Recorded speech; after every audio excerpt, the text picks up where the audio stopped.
कि आप लोग यहाँ पर एक ऐसे कार्यक्रम में, अगर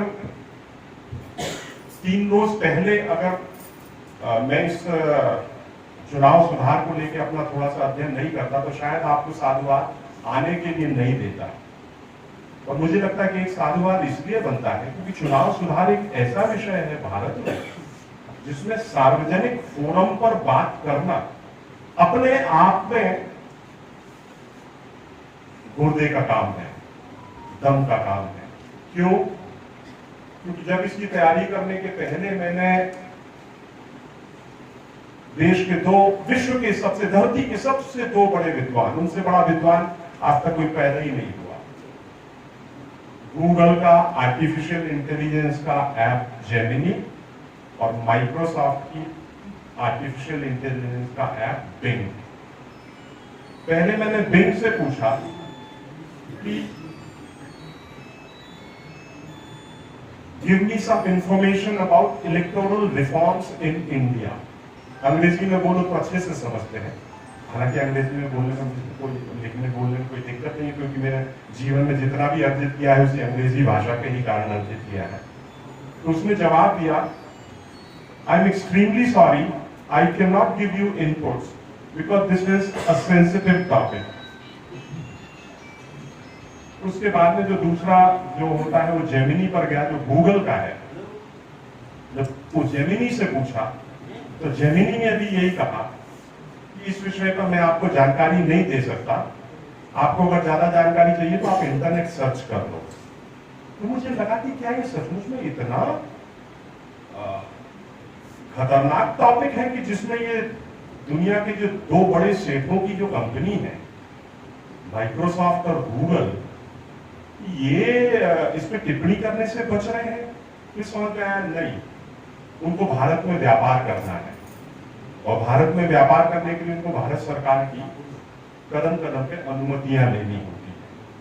अब पता नहीं क्या चक्कर है, भारत सरकार को क्यों इलेक्टोरल रिफॉर्म्स के नाम पे कोई दिक्कत होनी चाहिए।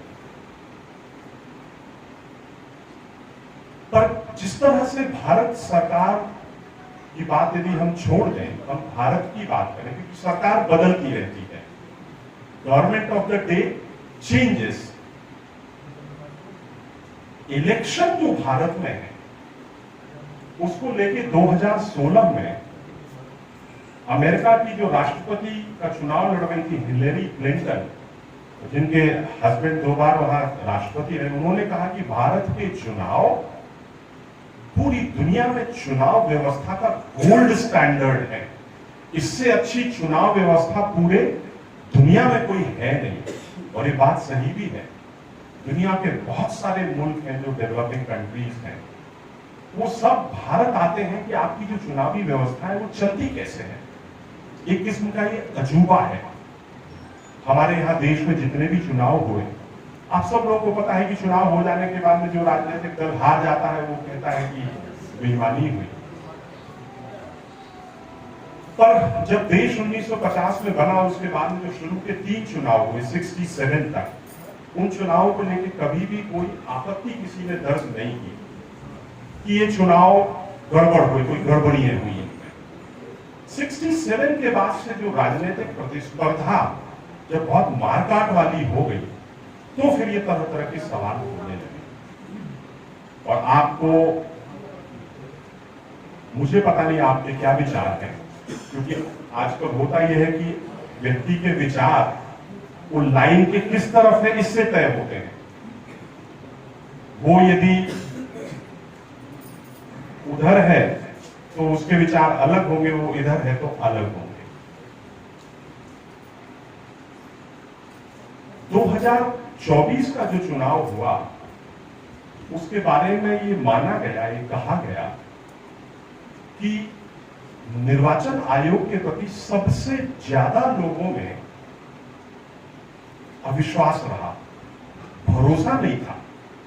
और जब भरोसा नहीं होता है, और ये मैं सामान्य बात नहीं कर रहा हूं, क्योंकि इसको लेके बाकायदा स्टडीज हुई, और हमारा देश उन चुनावी लोकतांत्रिक देशों में से है, चुनाव व्यवस्था वाले देशों में है, जहां पर कि पहले दिन से हमने कहा कि हम कभी विदेशों के ऑब्जर्वर नहीं बुलाएंगे, क्योंकि हम अपने चुनाव आयोग पर इतनी ट्रांसपेरेंसी रखेंगे कि किसी के लिए सवाल उठाने का अवसर ना मिले।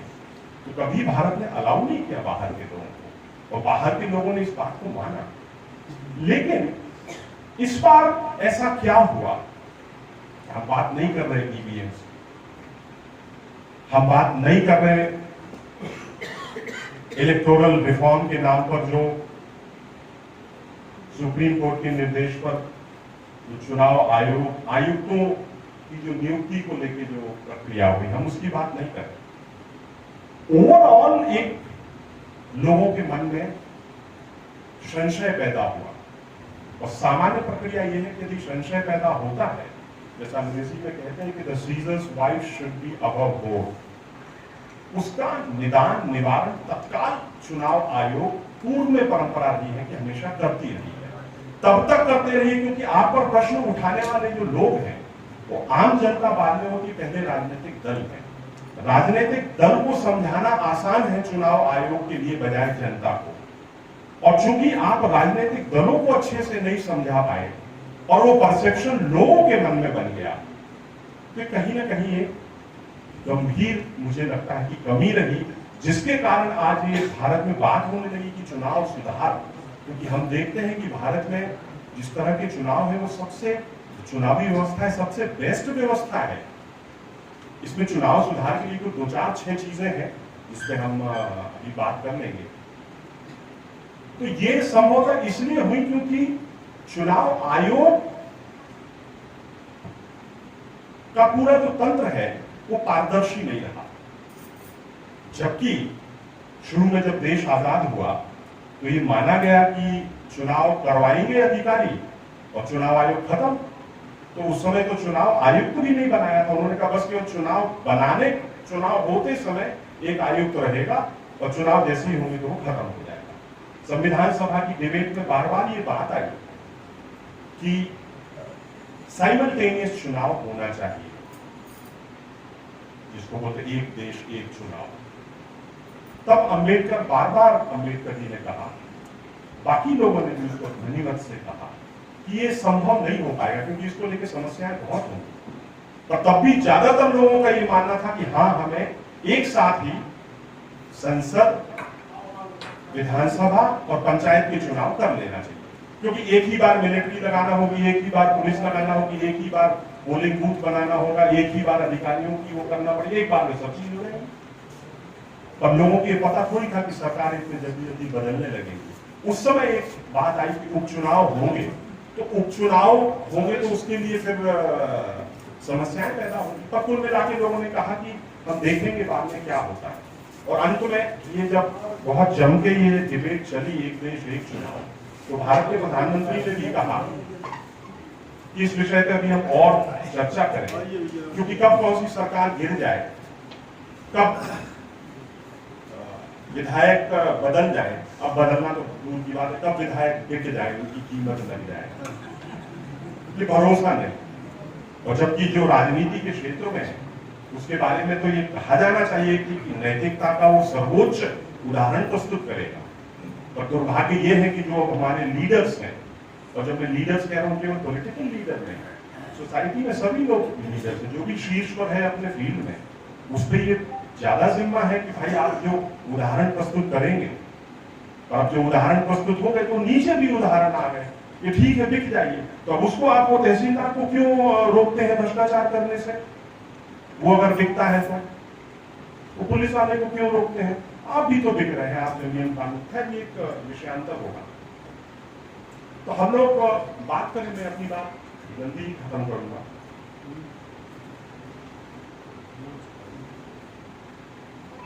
कि चुनाव आयोग या चुनाव कराने वाली संस्था लोकतंत्र का एक चीज है, केवल लोकतंत्र नहीं है, क्योंकि ये सब चीजें घूम फिर के कहां आती हैं? आपके लोकतंत्र पे। और लोकतंत्र हमारा कैसा है? लोकतंत्र को लेकर एक बहुत बढ़िया डेफिनेशन मुझे मिली, और मैं जरूर चाहूंगा कि इसको आपको मैं सुनाऊं। कि लोकतंत्र जो है it's based on the principle of majority rule. बहुमत जहां पर है वो लोकतंत्र है। यदि बहुमत ने कहा कि ऐसा होना चाहिए, वो होना चाहिए और वो बहुमत है और वो लोकतंत्र है। सिंपल यही लोकतंत्र है। हम लोग यही समझते हैं कि इस हॉल में 100 लोग बैठे हुए हैं और 100 लोगों में से अगर 99 लोगों ने कहा कि ये काला रंग बहुत खराब है और इसके लिए तत्काल नर्क में भेजना चाहिए, हम लोग के पास में इस बात की शक्तियां हैं नर्क में भेजने की, या दीपक तिवारी खराब आदमी है, इसको हमें नर्क में भेजना चाहिए, वोटिंग कर ली जाए, तो 99 लोगों ने कहा नर्क में भेजना चाहिए। एक हमारी अकेली वोट थी, उसके लिए खारिज हो गया और नर्क में चले गए। जबकि इस माइक का क्या दोष, ये तो सीधा सच्चा आदमी था, बस इसका रंग काला था। ऐसी स्थिति में क्या कहा कि लोकतंत्र नहीं, लोकतंत्र कोई बहुत अच्छी चीज नहीं है। अंबेडकर साहब ने बार बार इस चीज को कहा, लोकतंत्र का सबसे बड़ा खतरा यदि है तो बहुमत का खतरा है कि जहां बहुसंख्या होगी, बहुसंख्या अपनी गुंडई करने लगे, और बहुसंख्या अगर गुंडई करने लगे तो जो अल्पसंख्या में है, अल्पसंख्यक है, अब हम अल्पसंख्यक कहते हैं मुसलमान, क्रिश्चियन, जैन, ये अल्पसंख्यक हम मानते हैं नहीं, ये अल्पसंख्यक की बहुत लिमिटेड परिभाषा है। अल्पसंख्यक यहां पर मैं हूं, क्योंकि मैं ये नीले रंग की बंडी पहने हूं, आप लोग नहीं हैं। अल्पसंख्यक हो सकता है कि जयंत भाई हो, क्योंकि जयंत भाई केवल रोटी खाते हैं, अपन सब लोग रोटी चावल दही सब्जी सब कुछ खाते हैं, तो वो अल्पसंख्यक वाले आदमी है। कोई भी अल्पसंख्यक हो सकता है, भाषा के नाम पर, भोजन के नाम पर, भूषा के नाम पर, रंग के नाम पर, किसी भी चीज में कोई भी अल्पसंख्यक हो सकता है। तो उन्होंने कहा कि लोकतंत्र ये नहीं है। लोकतंत्र यदि हमें लाना है तो हम सब लोगों को इस बात पे सहमत होना पड़ेगा कि हम सब लोग एक नियमावली बनाएंगे, उसमें हम कहेंगे कि ये चीजें करना ठीक है और ये चीजें करना गलत है। और जब उस कागज पे हम ये लिख लेंगे कि ये ये करना सही है और ये करना गलत है, और अब उसमें फिर ये नहीं होगा कि अब हमें बाद में मान लीजिए हमें 5वीं बार राष्ट्रपति बनना है तो हम उसमें उसको बदल दें, नियम को बदल दें। ऐसा नहीं जैसा डिक्टेटरशिप में होता है कि पुतिन ने अपना चेंज कर दिया, संविधान ही बदल दिया, हर तीसरे दिन संविधान बदल देते। नहीं, तो उसमें यह है कि कितना भी लालच आ जाए आप पे, कितना भी आप पे दबाव हो, कितनी भी आपकी इच्छा हो, आप उनको मानेंगे, आप उनसे हटेंगे नहीं। और जब वो कागजों पे आप नियम लिख देंगे तो ऊपर उस पे लिखेंगे क्या, संविधान। और जब आप संविधान लिखेंगे तो उसके साथ में लिखेंगे कॉन्स्टिट्यूशनल डेमोक्रेसी।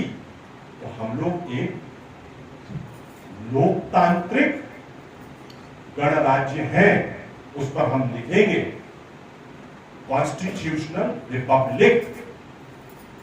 तो 47 से 50 तक भारत रिपब्लिक नहीं था, और जब रिपब्लिक बना तो रिपब्लिक में क्या होता है, एक जुडिशरी। अगर जिस देश में जुडिशरी काम करना बंद करते उस देश में लोकतंत्र पाएगा। दूसरी है एग्जीक्यूटिव। एग्जीक्यूटिव की तो बात ही छोड़ दो, क्योंकि अधिकारियों का तो कोई वो ही नहीं, हम ही आप लोग बोलते हैं इनको अधिकारी, इनका क्या कहना है। अधिकारी संविधान, वो अधिकारी मानते ही नहीं कि संविधान के हिसाब से चल, वो तो नेताजी मंत्री जी के हिसाब से चल रहा है, क्योंकि उसको अपनी पोस्टिंग बरकरार रखना ना, 3 साल में हटना है, अब 3 साल से ज्यादा रहना है, तो मंत्री जी की गाड़ी या मंत्री जी के पूरे परिवार की स्कॉर्पियो और टवेरा में डीजल भरवाओ, विधायक जी की में भरवाओ। तो कलेक्टरों का तो ये काम नहीं है ना, पर अब उनको रहना है तो एग्जीक्यूटिव की बात छोड़ दी, जुडिशरी, एग्जीक्यूटिव, पार्लियामेंट, और चौथा एक स्तंभ पार्लियामेंट का मान लिया जाता है, जिसको बोलते हैं, हमारे यहाँ बहुत सारे पत्रकार मित्र बैठे हैं, जब भी मैं चौथा स्तंभ कहता हूँ तो पत्रकार की तरफ से जोश आ जाता है कि हम भी स्तंभ हैं।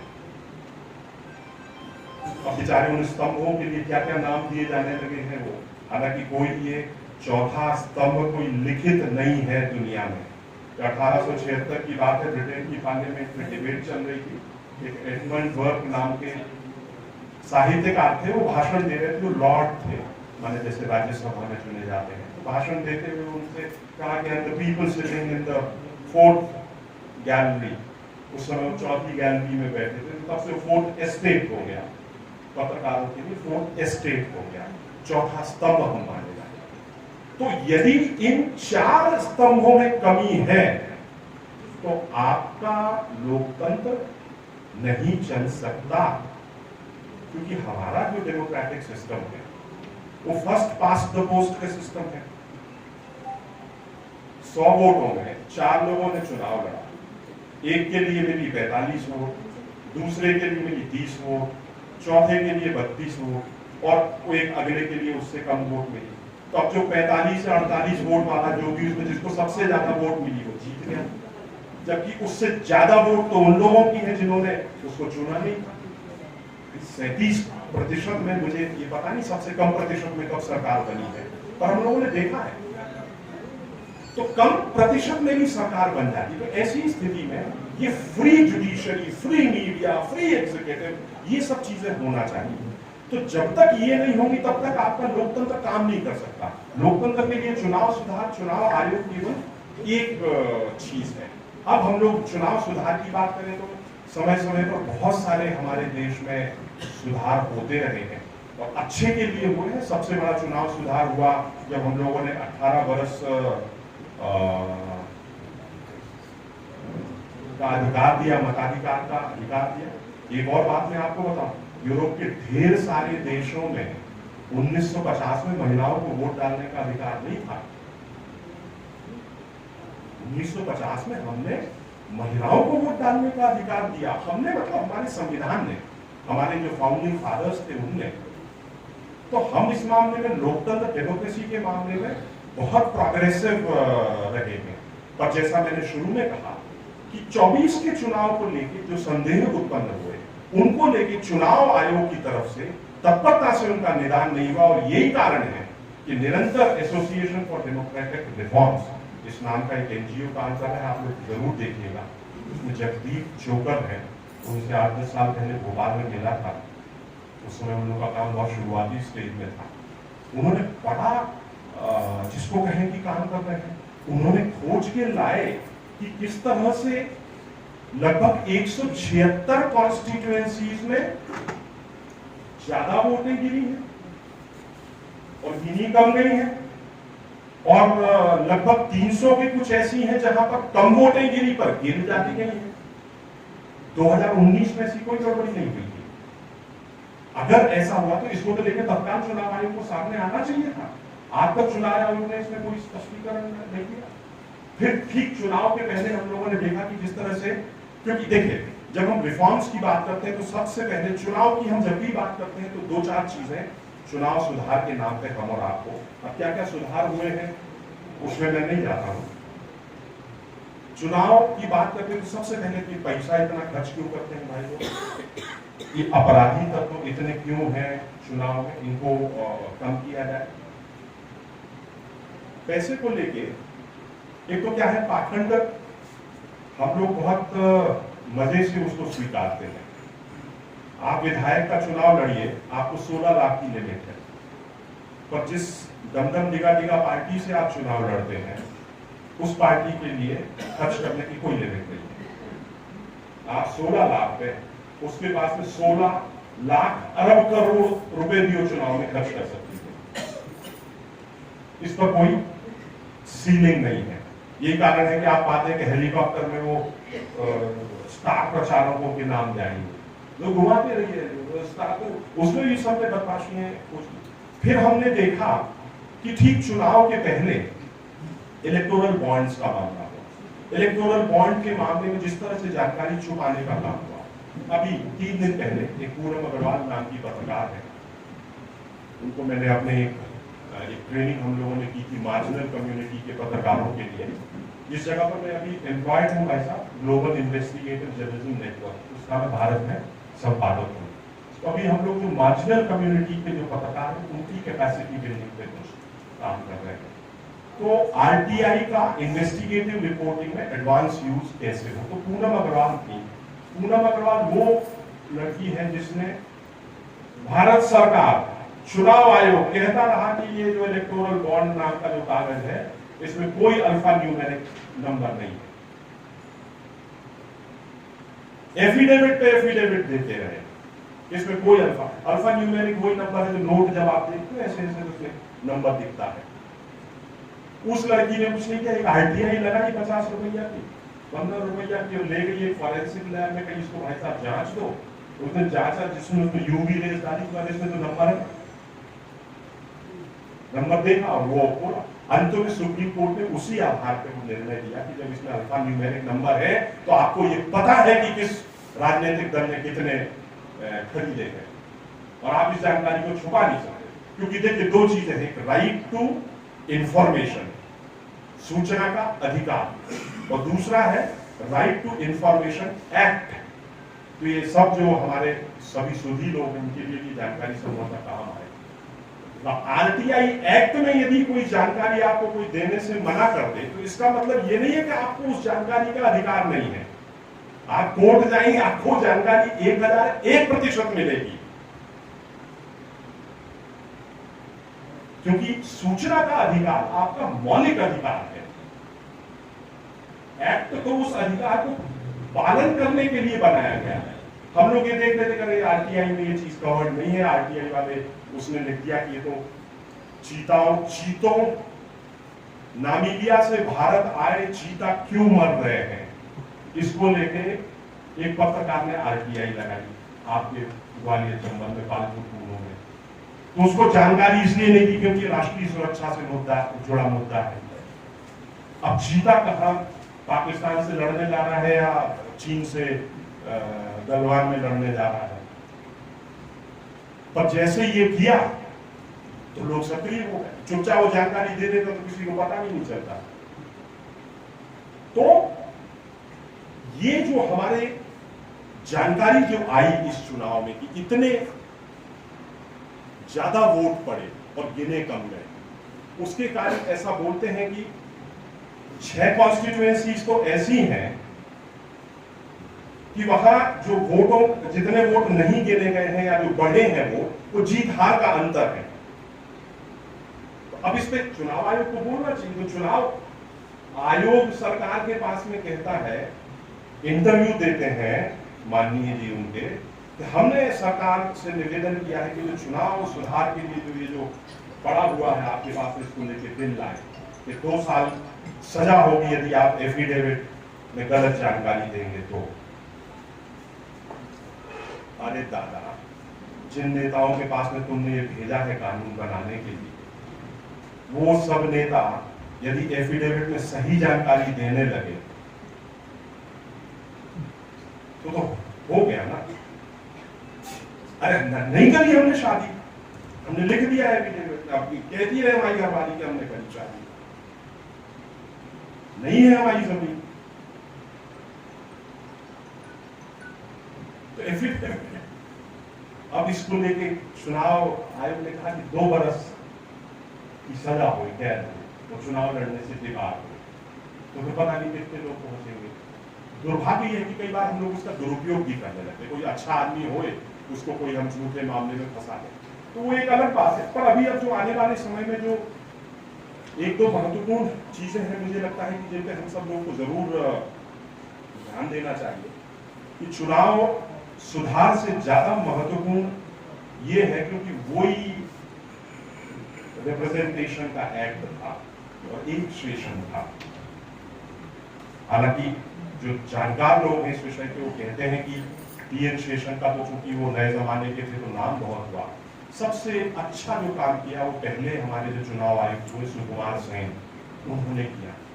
उन्होंने 75 साल पहले जो व्यवस्थाएं बनाई, आज की 80% वही की वही व्यवस्थाएं चल रही है।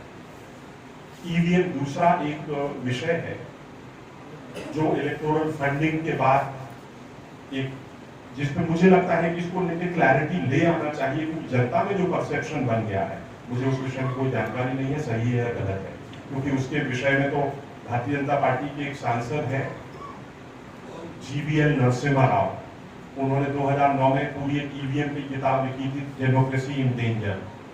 EVM के कारण डेमोक्रेसी खतरे में है। अब तो कांग्रेस कहती है, मध्य प्रदेश के पूर्व मुख्यमंत्री दिग्विजय सिंह कहते हैं कि डेमोक्रेसी खतरे में, तो उस विषय पर मैं कुछ नहीं कह सकता, क्योंकि EVM के विषय में मेरी कोई जानकारी नहीं। लेकिन जो इलेक्टोरल फंडिंग है, जिस तरह से जो भी हम लोगों ने देखा कि एक राजनीतिक दल के अकाउंट ही सीज कर दिए गए चुनाव के पहले, ये चुनाव सुधार की बात है? चुनाव के पहले, अरे आपके यहाँ लड़की की शादी है, उस समय तो दिवालिया बैंक भी आपके लिए कुछ पैसे दे देता है, कहता भैया हम दिवालिया जरूर हो गए, लेकिन तुम्हारे यहाँ शादी है तो इसलिए 50,000 रुपया तो ले जाओ, 1.5 लाख में से। तो राजनीतिक दल के लिए चुनाव ऐसी चीज है। तो हमने ये देखा कि अकाउंट्स सीज किए गए, हमने देखा कि इलेक्टोरल फंडिंग जो आई कि एक राजनीतिक दल के लिए 16,000 करोड़ रुपए मिल गए, अनप्रोपोर्शनेट। अब वो क्या किस्सा है, कैसा है, गूगल और जेमिनी से पूछोगे तो वो तो नहीं बताएगा, मुझे पूरा भरोसा, हालांकि मैंने खोजा नहीं है इस पे, पर मैंने स्टोरीज बहुत करवाई है, सब लोगों को चीजें पता है। एक अंत में और बात कहूंगा और उसको खत्म करूंगा। भारत एक बहुत अलग तरह का देश है, दुनिया में ऐसा कोई देश है नहीं। आप सब लोग बहुत अनुभवी हैं, बहुत गए होंगे, मुझे भी लगभग अब तक 27 देश घूमने का सौभाग्य प्राप्त हुआ, और मैं जानबूझ के ऐसे देशों को चुन लेता हूं अगर अवसर मिलता है जहां पे पुरानी। हाल ही में मैं भाई साहब ग्रीस गया, एथेंस, जब आपसे कौन सी बात हुई उसमें एथेंस में था, तो जाके जब वहां पर चीजें देख रहा था तो वो कह रहे हैं कि ये हमारी 500 BC ओल्ड, 600 BC ओल्ड, और बड़े अरे मैंने क्या बात कर रहे हैं आप, हमारी मॉडी 3000 पुराना मटका ले आई है हमारे घर में। राखी गढ़ी साइट जो 3000 साल पुरानी है, सॉरी 3000 नहीं, 4500 साल, 3000 BC। जो लोग आर्कियोलॉजी और हिस्ट्री वाले हैं, राखी गढ़ी दिल्ली से ज्यादा दूर नहीं है, हमारे भीम में। तो हमारी जो सभ्यता, हमारी जो चीज है, हमारे जो वेद है, पुराण है, उपनिषद है, क्योंकि उपनिषद तो पहली फिलॉसफी है ना, उधर पे आपको कौन खेल से सबको बोल रहे हैं 500-600 साल ईसा से BC। अरे हमारे यहाँ भाई साहब गौतम बुद्ध एक अलग फिलॉसफी कब शुरू कर गए थे, तो खैर वो एक अलग विषय है। तो हम लोग बिल्कुल एक अलग अलहदा देश है, और हमने कॉन्स्टिट्यूशन में क्या चुना, अपना ध्येय वाक्य, लिबर्टी, इक्वालिटी, फ्रेटर्निटी। ये इसको लेकर क्षमा करेंगे, बहुत सारे लोगों को हो सकता है खराब भी लगे मुझे ये सुनते हुए, क्योंकि समझ धीरे धीरे आती है, मुझे भी धीरे धीरे समझ आई। 2 साल पहले जब मैं फ्रांस गया तो मैं वो बास्टील का किला ढूंढता था पेरिस में, और भाई साहब वो कहीं नहीं मिला बास्टील का किला, जो ढूंढे थे बास्टील रेस्टोरेंट मिले। तो अभी हमने कहा कि चलो, गए वहां जाके देखा तो वहां पर ऐसा कुछ नहीं था। तो बास्टील का किला क्या था, वहां पर जो कैदियों ने रेबेल किया था लुई 14 के खिलाफ, वहां पर एक स्तंभ लगा हुआ है बहुत बड़ा, और जब वो मिला तो मुझे बड़ा संतोष लगा कि चलो एक उस जगह पर हम आए, देखा। लिबर्टी, इक्वालिटी, फ्रेटर्निटी, स्वतंत्रता, फ्रेटर्निटी, बंधुता, इक्वालिटी, बराबरी। फिर हमने कहा तो हमारे भारत के संविधान में भी है। फिर उसको थोड़ा सा हमने और ट्रांसलेट करने की कोशिश की, तो हम मनो हमारे गांव में है का, हमारे घर में है का, हमारे समाज में है का, हमारे देश में है नहीं। हम तो पैदा ही अनइक्वल होते हैं, हम तो पैदा ही अनइक्वल होते हैं। तो जिस देश में लोग पैदा ही अनइक्वल हो रहे हैं, वहां पे इक्वालिटी कैसे आएगी? वहां पर इक्वालिटी आएगी संविधान के कारण। वो जो पर्चे पे आपने लिखा था और जिसका नाम दिया था आपने संविधान, इक्वालिटी उसके कारण आएगी। तो ये जो 3 वैल्यूज हैं जिनको हमने अपनाया है, और संविधान आज के हमेशा से महत्वपूर्ण रहा है, और इसको मैं कास्ट के डिस्कशन पे नहीं ले जाना चाहूँगा, हमने तो बहुत उत्तेजक डिस्कशन हो सकता है। अंत में एक बात कहूंगा कि एक विषय और है जिस पे आप सब लोग का ध्यान जाना चाहिए, इससे जुड़ा ही हुआ है, पॉपुलेशन और पॉपुलेशन से होने वाला डिलिमिटेशन। इधर पे बैठे बहुत सारे लोग हैं जो चुनाव लड़ चुके हैं, हो सकता है बहुत सारे लोग चुनाव लड़े, तो भैया आप लोग ध्यान दे लो कि कहीं डिलिमिटेशन में आपकी कॉन्स्टिट्यूएंसी तो नहीं बिगड़ने वाली, क्योंकि डिलिमिटेशन 28 में होना है। अब डिलिमिटेशन की एक शर्त है, जो शर्त क्या मतलब उसकी जो कंडीशन है कि जिसकी जितनी संख्या भारी उसकी उतनी हिस्सेदारी, वैसा वाला संख्या भारी नहीं, जाति वाली नहीं, कि भाई जिसके यहां ज्यादा पॉपुलेशन है उसके लिए ज्यादा सीट्स मिलेंगी। तो पॉपुलेशन कहां ज्यादा है? उत्तर भारत में। अब बेचारा केरल कम जनसंख्या पैदा कर करके बर्बाद हो गया, 11 सीट से उसकी घट के सीटें हो जाएंगी 9, कर्नाटक की सीटें घट जाएंगी, तमिलनाडु की सीटें घट जाएंगी, पूरे साउथ इंडिया की सीट्स उसमें घट जाएंगी, नॉर्थ इंडिया की सीट्स जो है वो बढ़ जाएंगी।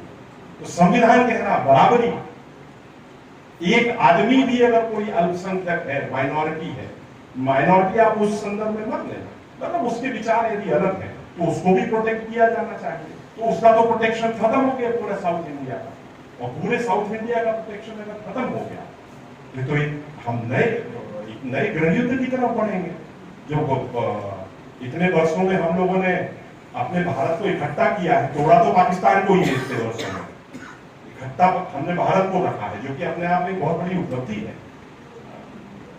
भाई साहब, मैंने इस हॉल में बैठे हुए बहुत सारे लोगों के लिए वो लॉर्ड माउंटबेटन की बेटी पामेला माउंटबेटन, जो इसी राष्ट्रपति भवन में जब इसको वाइसरॉय हाउस बोलते थे, 18 वर्ष की थी, यहाँ रहती थी, उनका मैंने इंटरव्यू किया 2010 में लंदन में जाकर, पामेला माउंटबेटन का। तो वो बार बार हमसे कहें कि जब हम लोग इंडिया छोड़ रहे थे, and she was the lady who was giving me first hand account, उनके घर में फोटो जवाहरलाल नेहरू की रखी हुई जिसमें साइन है मामू, ये जवाहरलाल नेहरू को मामू बोलती थी उस समय। अब उस समय वो 80 वर्ष की थी, अभी तो 90 पे वर्ष की हो चुकी। तो वो फर्स्ट हैंड अकाउंट पे हमसे कह रहे कि when we were leaving India, we never thought that this country will survive. ये देश चलेगा नहीं, ये तो टुकड़े टुकड़े में हो जाएगा। और हम लोग इधर तक आ गए। क्यों आ गए इधर तक? क्योंकि हमने सबको बोलने का अधिकार दिया, सबको सवाल करने का अधिकार दिया, हमने अपनी डाइवर्सिटी को सेलिब्रेट किया। और वही पाकिस्तान है, वो टूट इसलिए गया क्योंकि वो अपनी डाइवर्सिटी को सेलिब्रेट नहीं कर पाया। उनका जो पंजाबी राष्ट्रवाद है इतना हावी हुआ कि बांग्लादेश अलग हो गया, और भी बहुत सारे विषय है। तो डिलिमिटेशन एक ऐसा विषय है जो हम सब लोगों के सामने आने वाले समय में एक बहुत बड़ा प्रश्न बनने वाला है। और उसको लेके मुझे लगता है कि जब भी चुनाव आयोग या भारत सरकार कोई भी यदि डिस्कशन करता है, कोई भी यदि डिबेट चलाता है, तो जितने भी सुधी लोग हैं सबको उसमें अपने विचार जरूर रखना चाहिए और उसको लेके सचेत रहना चाहिए, क्योंकि डिलिमिटेशन देश का भविष्य तय करेगा। और वैसे अब उस भविष्य में एक अच्छी बात ये हुई है कि चूंकि भारतीय जनता पार्टी का भी उसमें हित जुड़ गया, और भारतीय जनता पार्टी अभी रूलिंग पार्टी है, डिलिमिटेशन कमीशन भारत सरकार बनाई। चूंकि भारतीय जनता पार्टी को दक्षिण भारत के राज्यों में सीटें बहुत मिली हैं, तो उनका भी हित जुड़ गया, तो उनको भी लग रहा है कि यार मैंने ये तो गड़बड़ हो जाएगा जितना मैंने वोट दी। तो ये एक अच्छा पक्ष है, और ये जो अच्छा पक्ष है ये डाइवर्सिटी के कारण है, और ये अच्छा पक्ष हम सब लोगों के अलग अलग दिखने के कारण है। ये अच्छा पक्ष इसलिए है क्योंकि हम सब लोग अलग अलग नस्लों के लोग हैं। ये अच्छा पक्ष इसलिए है क्योंकि हम सब लोग अलग अलग धर्मों को मानते हैं और एक दूसरे को इज्जत देते हैं। हम सब लोग एक दूसरे के वस्त्रों को सम्मान देते हैं, एक दूसरे के रंग के प्रति कोई उसको रंग के आधार पर हम उसका अपमान नहीं करते हैं, किसी के भोजन के कारण हम किसी का अपमान नहीं करते हैं। ये जो ताकत है हमारी डाइवर्सिटी के कारण है। मुझे लगता है कि उस डाइवर्सिटी को हमें सेलिब्रेट करना चाहिए, और जो भारत माँ है, जो वंदे मातरम है, तो तब तक मुझे लगता है कि उसका मुस्तकबिल ऊपर रहेगा जब तक हम अपनी इस डाइवर्सिटी के लिए सेलिब्रेट करते रहेंगे। आप सब लोगों ने मुझे धैर्यपूर्वक सुना, आपका बहुत बहुत धन्यवाद।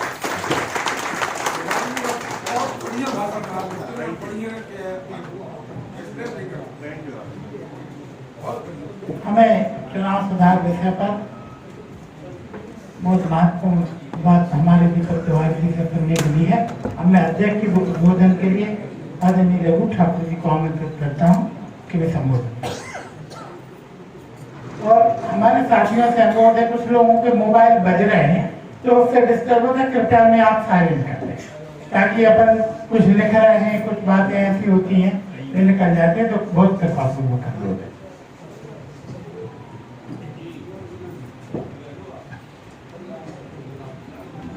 स्वर्गीय बाबूभाई की स्मृति में आयोजित विचार गोष्ठी के मुख्य वक्ता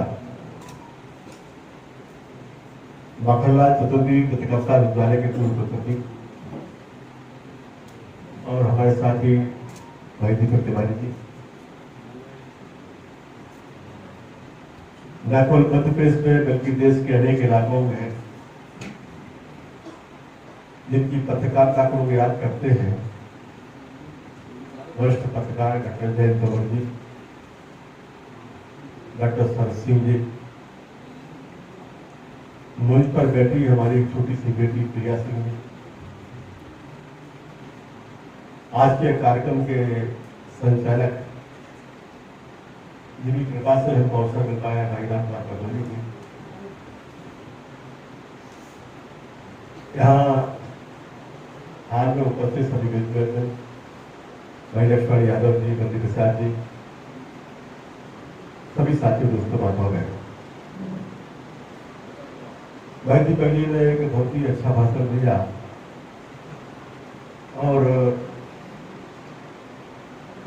चुनाव सुधार के बारे में भी और लोकतंत्र के बारे में भी काफी कुछ बातें कही।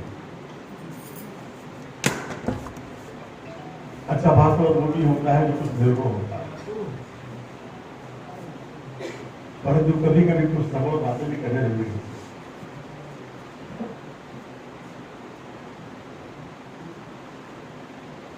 हम लोग ने बहुत सारा जीवन राजनीति में गुजारा है और पढ़ के भी गुजारा है, कुछ को जी के गुजारा है। जब दीपक भाई यहाँ बोल रहे थे कि पहले के चुनाव बहुत अच्छे होते थे, तो हमें भी कुछ पुरानी यादें आ रही। 1963 में उपचुनाव हुआ बिहार के मुंगेर था, और मुंगेर के उपचुनाव में हमारे समाजवादी नेता थे बदलू देवी, वो प्रत्याशी थे। सामने कांग्रेस पार्टी की सरकार का प्रत्याशी था और बदलू के ऊपर बहुत जानलेवा वाहन। किस प्रकार से वहां मतदान केंद्रों का कब्जा हुआ, इसकी कल्पना भी करना कठिन।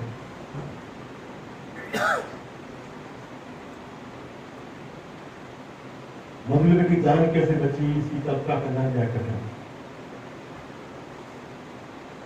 बाद में जब बांका में उपचुनाव हुआ, झारखंड चुनाव में हम उसके प्रभारी थे, तो वहां किस प्रकार से लोगों ने मतदान केंद्रों पर कब्जा किया, एक जाति के आधार और सत्ता की जुड़े के आधार पर। और जो अच्छा चुनाव आप कहते हैं, अच्छा चुनाव चुनाव उसमें उस बात को नहीं। 1982 में जब अमेठी का उपचुनाव हुआ, स्वर्गीय सोनिया गांधी की मृत्यु के बाद,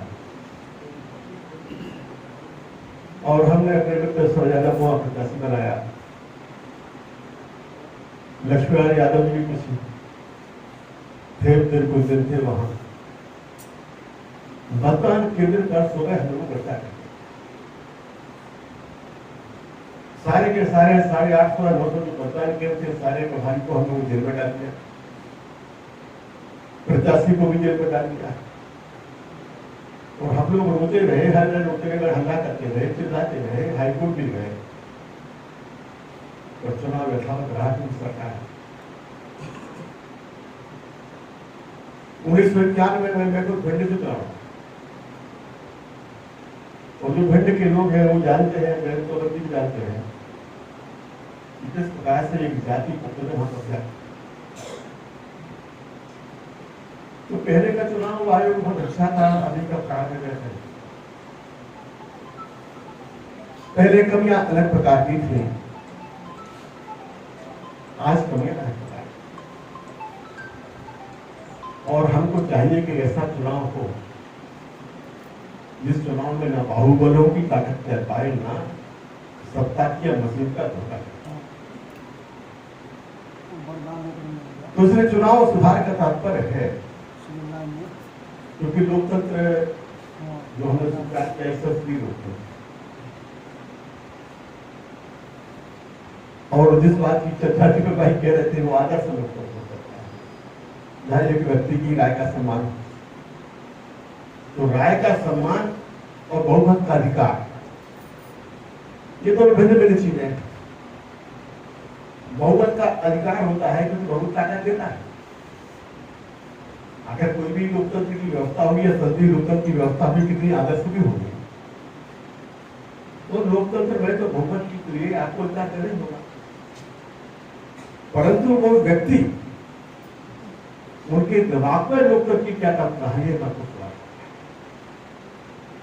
अगर लोकतंत्र की कल्पना दिमाग में नहीं है, व्यक्ति के स्वभाव में लोकतंत्र नहीं है, तो फिर सत्ता मिले न मिले इंसान लोकतांत्रिक और तानाशाह हो सकता है।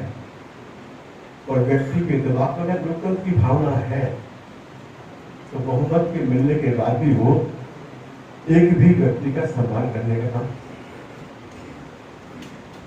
हमने इसके अनुभव देखे, बहुत प्रकार के अनुभव देखे। हमारे हिंदुस्तान के संविधान को लागू होने के बाद, चुनाव शुरू होने के बाद जो पहली सरकार बनी, उस पहली सरकार के जमाने का भी विभाग देखा। जब पहले प्रधानमंत्री जवाहरलाल जी बने और उसका 52 के चुनाव के बाद, तो 52 के चुनाव के बाद आरंभिक 5-7 साल में उनके दिमाग में, उनके सोच में लोकतंत्र का जो विचार था वो ठीक अलग था। अपने विरोधियों को सम्मान करते थे, अपने विरोधियों की चिंता करते थे, उनके बारे में लिखते थे। पर एक बात जरूर है कि अच्छे से अच्छे व्यक्ति की सत्ता अगर स्थायी हो जाए तो पर दिमाग कर जाता है। तो अगर लोकतंत्र को जीवित रखना है तो इस सत्ता की रोटी को लटके पर वही जवाहरलाल जी थे जो चिंता करते थे, अल्पमत की चिंता करते थे। और वही जवाहरलाल जी थे ये 1962 के बाद या 60 के बाद उनके स्वभाव में और तरीकों में भारी परिवर्तन आए और उन्हें संसद में लोकतांत्रिक प्रक्रियाओं के लिए ऑपरेशन करवाने का कहा। कानून विधेयक में डॉक्टर राममनोहर लोहिया थे और डॉक्टर लोहिया ने कहा कि नहीं, हम मुलायम नहीं करते तो मुकदमा लड़ेंगे। हमारी पार्टी थी सोशलिस्ट पार्टी के जमाने में लहर सत्याग्रह चला था, तो जेल से छूटे सरकार कर दिया। अब पुलिस प्रशासन के लोग होते हैं उनको बेचारे मुकदमा बना देते हैं। अब कोई व्यक्ति मंजूर कर ले तो अच्छी बात है, मंजूर नहीं करता बड़ी समस्या। जैसे यादव जी को याद होगा, हमारी की पुरानी पार्टी एक थी, तो हम लोग जब एक बार प्रदर्शन में गए भोपाल, हरिविष्णु कामत जी थे जो संविधान सभा के भी मेंबर रहे, ICS भी रहे, तो हम लोग जेल चले गए, गिरफ्तार हो गए। तो कामत जी ने कहा कि हम स्वीकार नहीं करते और उन्होंने एक जेल से याचिका दायर कर दी हाईकोर्ट में बंदी पर। जिस सरकार ने हम लोगों को 15 दिन की जेल दी थी, उस सरकार ने 2 दिन बाद छोड़ दिया, क्योंकि वहां सिद्ध करना बड़ा कठिन काम है। तो ये जो प्रक्रियाएं हैं, लोकतंत्र बहुत अधिक इस पर निर्भर करता है कि हिंदुस्तान कैसा है, सारे बड़े लोग कैसे हैं। हमारे सेशन साहब की चर्चा होगी, आपने भी की, और हमने सेशन साहब के लिए चुनाव आयोग पर भी देखा है, और चुनाव आयोग के बाद जब हटके चुनाव है तब भी होगा। जब 91 का चुनाव आया था उस समय सेशन साहब ही हिंदुस्तानी चुनाव है, जो मतदान केंद्रों पर कब्जा हुआ है, सारे केंद्र गए थे, कुछ के वहां से आए थे, बच्चे विद्यार्थी भी थे और भी रुक गया पड़ते। तो कहा कि भाई सेशन साहब को क्या पता, तो सेशन साहब को ज्ञापन देने के समय मांगे तो समय दे सकता है, नहीं मिलेगा। और वैसे भी मेरी राय उनके बारे में अच्छी इसलिए अच्छी नहीं है कि जब कुर्ती के ससाई बाबा का निधन हुआ तो सेशन साहब जिसका हवाई जहाज लेके गए थे वो अंबानी था। तो अंबानी का दोस्त कोई भी हो रहा ठीक तो नहीं हो सकता है।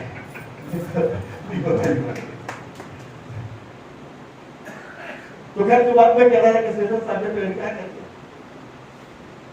तुम्हारे साथियों ने, दिल्ली वालों ने कहा कि हम लोग गिरफ्तार करेंगे, घिराव करेंगे उनका, खैर क्या उन्होंने कुछ ध्यान नहीं। और जब वो खुद चुनाव है गांधीनगर से, तो मैं उस चुनाव में गुजरात में अपनी पार्टी के प्रचार में था, तो सेशन साहब को कुल 25,000 वोट मिले। तो हिंदुस्तान का सबसे बढ़िया चुनाव आयोग जिसको लोग मानते हैं, उनको चुनाव में अगर 25,000 वोट मिलता है, जिसका मतलब है कि चुनाव की प्रक्रिया कहाँ है, चुनाव की प्रक्रिया में कुछ खामियां हैं, उनको बचा कर चला। मैं ऐसा मानता हूं कि देश के चुनाव में बहुत सुधार की आवश्यकता है, और मैं आज भी पहले से मानता हूं। आजकल चर्चा चल रही है साहब एक देश के चुनाव को लेकर, संकेत थोड़ा सा दीपक भाई ने दिया पर उस पर ज्यादा नहीं बोले। अच्छा, बाउंड से चुनाव तो एक साथ ही होते चले, आज क्या परेशानी है? और मैं तो सवाल को लगातार उठा रहा हूं पिछले करीब 40 साल, उससे ज्यादा ही। बाउंड का चुनाव एक साथ हुआ, 67 का चुनाव एक साथ हुआ, 62 का चुनाव एक साथ हुआ, उसके बाद 71 का चुनाव एक साथ हुआ। ये जो अलग अलग चुनाव, खड़े चुनाव हुए हैं, इनकी शुरुआत तो वस्तुतः श्रीमती इंदिरा गांधी की वजह से चुनाव कराया। अब एक चुनाव में एक साथ होने में कितने में कितना फर्क है? अगर हम संसदीय चुनाव की चर्चा करें, अभी आपने एडीआर की चर्चा की, एडीआर के बारे में टिप्पणी करेंगे तो फिर बात करेंगे। जो चुनाव हुआ 2014 2014 के चुनाव में 40,000 रुपए खर्च हुए। 2019 के चुनाव में, उसी चुनाव में तो बता दें 60,000 करोड़ रुपए खर्च हुए। और ये जो चुनाव हुआ है, इस चुनाव में उन्हीं के मुताबिक 83,000 करोड़ रुपए खर्च हुए। अभी चुनाव हुआ है लोकसभा, इसके बाद अभी उपचुनाव होगा, फिर ये उपचुनाव खत्म हो गए तो फिर मानी विधानसभा में चुनाव आता है, फिर 25 शुरू हो जाएगा, 25 विधानसभा में चुनाव शुरू होता है।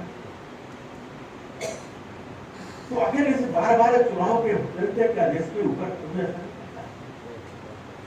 कितना रुपया अगर देश के अंदर जाता है, कितना समय पर जाता है। और हिंदुस्तान में तो अभी विभिन्न प्रकार के चुनाव हैं, पंचायत के चुनाव, पानी समिति कमेटी के चुनाव, नगर निगम के चुनाव, नगर पालिका के चुनाव, उसके चुनाव। उसे मेरी राय है कि अगर हिंदुस्तान की सरकार वास्तव में कोई सुधार करना चाहती है, और वो सुधार अगर वास्तव में चुनाव के दृष्टिकोण से करना चाहती है, अगर इसलिए सरकार चुनाव सुधार की बात करती है या एक जैसे चुनाव की बात करना चाहती है कि उनको केवल चुनाव में फायदा हो या सत्ता बन जाए, ये मेरा हिस्सा नहीं, ये मेरा सोच है।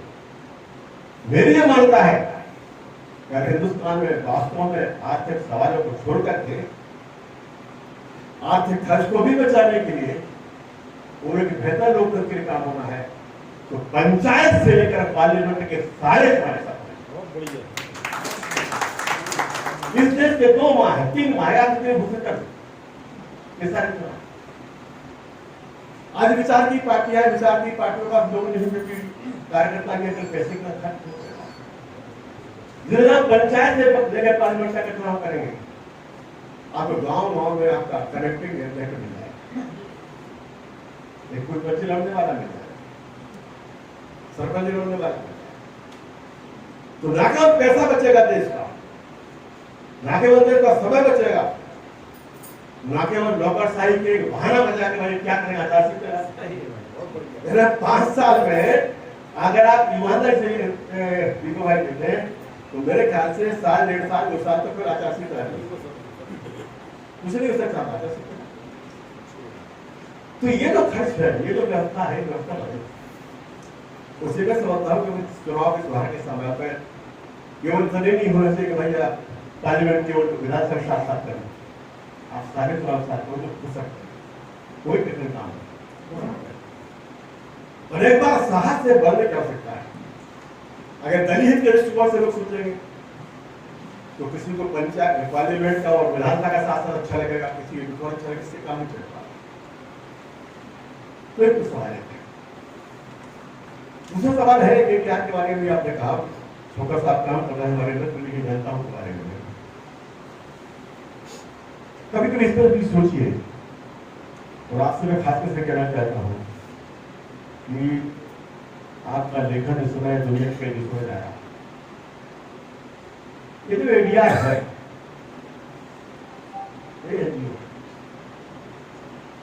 और ये जो सूचनाएं दे रहे हैं, ये सूचनाओं में क्या वास्तव में निष्पक्षता और वास्तव में वैचारिकता है। अभी आपने पढ़ा होगा कि साहब ये जो लोकसभा के चुनाव हुए हैं, इसमें कितने अपराधी लोग जीत के आए हैं या कितने अपराधी वोट गिरे। तो उसमें आएगा कि साहब इस पार्टी के इतने अपराधी, इस पार्टी के क्या। जब हम हर अपराधी दर्ज होने वाले व्यक्ति को अपराधी मानते हैं तो हम न्यायपालिका के इंतजार का हस्तक्षेप नहीं करते। आज सरकार है, कभी कभी ये भी वो चर्चा चलाते हैं बिहार वाले लोग, जिसके खिलाफ में कोई मुकदमा दर्ज उसको चुनाव लड़ने का मौका नहीं मिला। हमें याद है कि जब श्रीमान जॉर्ज फर्नांडिस आत्महत्या जाने हैं बेचारे, जब मुजफ्फरनगर से चुनाव लड़े तो उनके खिलाफ तो राष्ट्रीय का केस था। क्या वो अपराधी थे? मोरारजी भाई को जब गिरफ्तार किया गया था आपातकाल में मिश्रा में, तो पुलिस को कहा कि गिरफ्तार करें, तो गिरफ्तार करके लिखे क्या?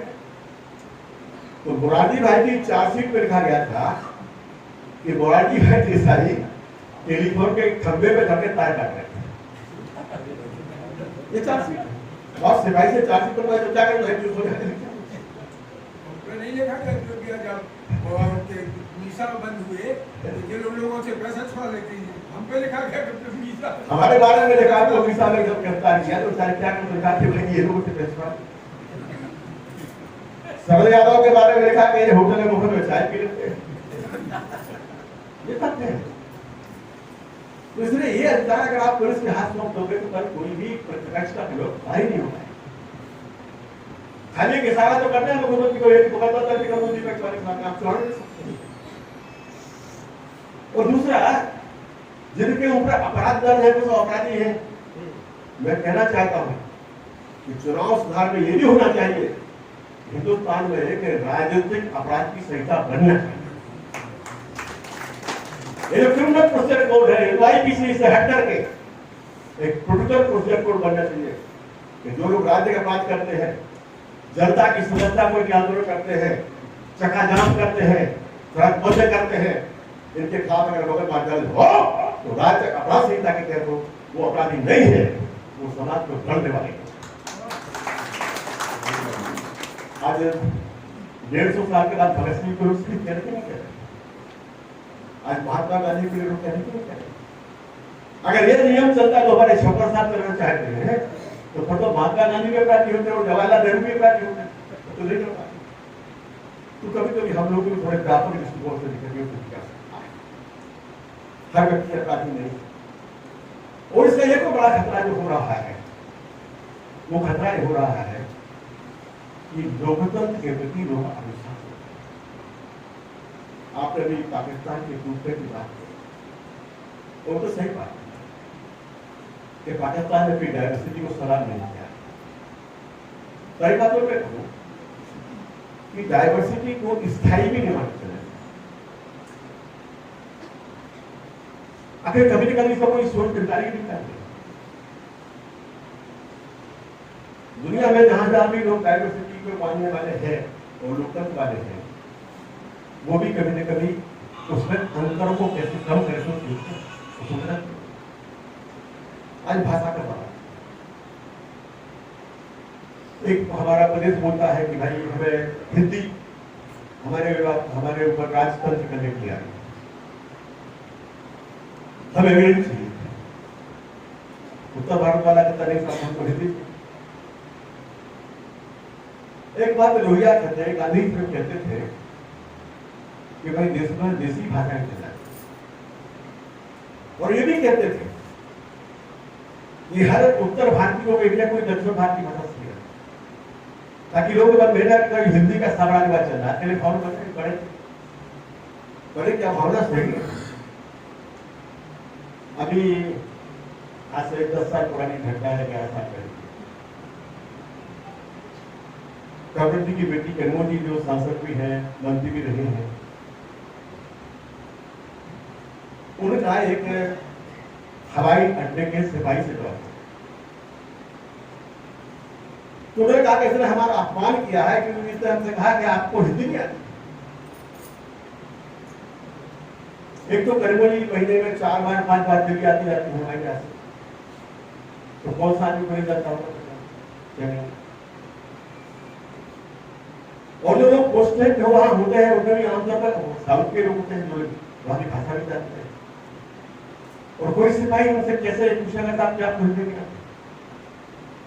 परंतु ये योजना को तरह से खड़ा करना, तो डाइवर्सिटी का मतलब ये नहीं है कि हम अपने राजनीति के लिए डाइवर्सिटी करें। राजनीति के लिए डाइवर्सिटी नहीं होना चाहिए। अगर आप राजनीति के लिए डाइवर्सिटी का इस्तेमाल करेंगे तो सब धर्म वाला कहेगा साहब हम लोग हिंदू है, हिंदू भक्त हो जाते हैं डाइवर्सिटी। हाँ, जो डाइवर्सिटी है, जो हम लोग यहाँ भौगोलिक, हम लोग यहाँ प्राकृतिक फर्क है, विशेषताएं हैं, लेकिन लोकतंत्र के नाते हमें एक दूसरे को स्वीकार करने की समझना चाहिए, परंतु भारतीय अस्मिता भी कुछ नहीं पैदा करता। बहुत अस्मिता है, पता है कि आसाम का आंदोलन चला, ये असम नोटिस से मैंने तैयार कराए गए, उसकी भी एक योजना थी। साहब यहाँ में घुसपैठी आ गए हैं, इनको बाहर निकाला जाए। वो घुसपैठियों के आंकड़े के बारे में क्या कह सकते हैं बताते हैं। एक पर्चा मेरे पास रखा निकल रहा है, वो पर्चा आज से 22-23 से ज्यादा साल में निकाला गया, हमारे सर्वे के रूप में निकाला। उसमें लिखा था कि पश्चिम बंगाल में बांग्लादेश से 10 करोड़ लोग घुसपैठी हो गए। अब उस पर बंगाल की तो आबादी थी वो 7 करोड़ और 10 करोड़ घुसपैठिया का पर्चा से पहुंचा। तो कहीं कहीं अस्मिताओं का प्रयोग किया जा रहा है। तो जहां एक तरफ हमको एक दूसरे की विशेषताओं का, उनके फर्कों का सम्मान करना चाहिए, वहां भारतीय है ये भी तो कहीं ना कहीं हमारे स्वभाव से आगे से घट तो होना चाहिए। और अगर हम ये मान के चले गए साहब केवल लोकतंत्र समर्थन करेंगे, सबकी विशेषता आपके मंत्री रखो, तो फिर वो दिन भी आएगा कि जो देश के सामने प्रतिष्ठित में खड़े होंगे, तो हमें अपनी विविधताओं को जिंदा को रखना है, उनमें जीना है, और उनके साथ साथ हमको एक राष्ट्रीय अस्मिता को सोचना पड़ेगा। आज गुजरात के लोग जाते हैं, लंदन में जाते घूम कर देखते हैं, अमेरिका जाते हैं, कौन सी भाषा बोलते हैं? वहां के सरकार के काम में इस्तेमाल करते हैं तो वहां तो गुजराती नहीं बोलते, अंग्रेजी बोलेंगे या जो भी लोकल सारी भाषा में बोलेंगे, आप जापानी बोलेंगे, फ्रेंच बोलेंगे, जर्मन बोलेंगे। घर में जब आएंगे तो गुजराती बोलेंगे। तो अगर हम अमेरिका में जाकर के राष्ट्रीय कामों के लिए भाषा का इस्तेमाल कर सकते हैं, घर की बोली कर सकते हैं, भाषा करते हैं, तो हिंदुस्तान में नहीं कर सकते। पर अगर ये बात हिंदुस्तान में कोई बोले गए, हम लोग कहेंगे, हमारा नेता लोहिया कहते थे कि चले देश में एक ही बात अंग्रेजी में राज ना होगा, फिर से देश गुलाम होगा। सभी लोग कह लेता थे तो हमारी डायवर्सिटी करता था। तो डायवर्सिटी की और भारतीयता की जो सीमा रेखा है, इस मुल्क के लोगों को समझाना बड़ा कठिन काम है। आपके मन तो है, अपने हाथ में है, मेरे को सुनना पड़ेगा, इसको भी थोड़ा सा हमको सावधानी बरतना। और चुनाव में आजकल इस डायवर्सिटी का प्रयोग किससे हो रहा है? कश्मीर को कश्मीर में इसका वोट देते होते हैं, तमिल में तमिल के लिए हमको वोट देते। कहाँ है भारत? अगर लोकतंत्र में एक देश के नाम पर हम लोग देश की समस्याओं को नंबर वोट नहीं देंगे, दूसरी जो विषमताएं हैं, विषमताओं की चर्चा कहाँ होगी? कभी कभी ऐसा भी लगता है कि डायवर्सिटी से हमारे देश में ये हिंदुस्तान की विषमता को स्थायी या बचा के रखने के भी काम है। हिंदू मुसलमान की डायवर्सिटी के नाम पर चर्चा हो, यहाँ कोई विषमता की चर्चा करता है। कितना मुनाफा है पानी का, कितना मुनाफा है पानी का, कितना मुनाफा है पूंजीपति और क्या हालत है सामान्य व्यक्ति की। इस देश में कोई लोकतंत्र वोट नहीं करता, इंसान वोट नहीं करता। तो विविधताएं, अस्मिताएं और भारतीयता, राष्ट्रीय सवालों पर भारतीयता का सवाल होना चाहिए, निजी जीवन के सवाल पर उनका सम्मान होकर मिलता है। ये मेरी समझ। अब चुनाव सर की चर्चा हम लोग यहाँ कर रहे हैं। हमने एक देश चुनाव समर्थन किया है, पर पंचायत से लेकर पानीपत तक मिला है। अब कुछ और भी सवाल शुरू होंगे। अभी यूपी में 10 चुनाव हो गए हैं, वो 10 में से जो 9 उपचुनाव है वो सिर्फ इसलिए हो रहे हैं कि 9 लोग विधायक चुने गए थे, मंत्री थे या अन्य पदों पर थे, और बाद में लोकसभा चुनाव। मैं पूछना चाहता हूं, एक व्यक्ति के लिए एक स्थान में चुने जाने के बाद क्या 5 साल लेना चाहिए? हमारे लोग शिवराज सिंह जी मुख्यमंत्री रहे, विधायक के साथ चुनाव लड़े, भगवान विधानसभा में चुनाव, वहां उपचुनाव हुआ, कभी आचार संहिता लागू करना, पैसा खर्च करना। और एक व्यक्ति 3 जगह चुनाव, 4 जगह चुनाव केवल होना चाहिए। एक जगह चुनाव लगा, फिर दूसरे जगह इस्तीफा दे देगा, फिर वहां से चुनाव। मैं तो साफ साफ कहना चाहता हूं, ये भी कानून बनना चाहिए चुनाव का कि जो व्यक्ति जिस पद पर चुना जाए उसकी जो संवैधानिक अवधि हो उस अभी तक कोई परिणाम पाएगा, इसका अनुसंधान नहीं रख सकता। और दूसरा, एक व्यक्ति जो एक स्थान चुनाव है, हम पार्टी के नेता हैं, हम पार्टी के मुखिया हैं, तो चीजें चल रही। क्या लोकतंत्र में व्यक्ति परिहार है? क्या लोकतंत्र में एक व्यक्ति का जितने परिहार है? ये क्या लोकतंत्र का अपमान नहीं है? लोकतंत्र में हर व्यक्ति का अधिकार है, तो सुधार होना चाहिए। और ये भी नियम बनना चाहिए, एक व्यक्ति केवल एक स्थान चुनाव, कोई व्यक्ति अपरिहार्य नहीं है। इंसान का जीवन इसी में मर जाएगी तो उसका कौन होगा? हमारे चर्चा लोग चलाते, हमारे मीडिया के लोग बहुत चलाते हैं।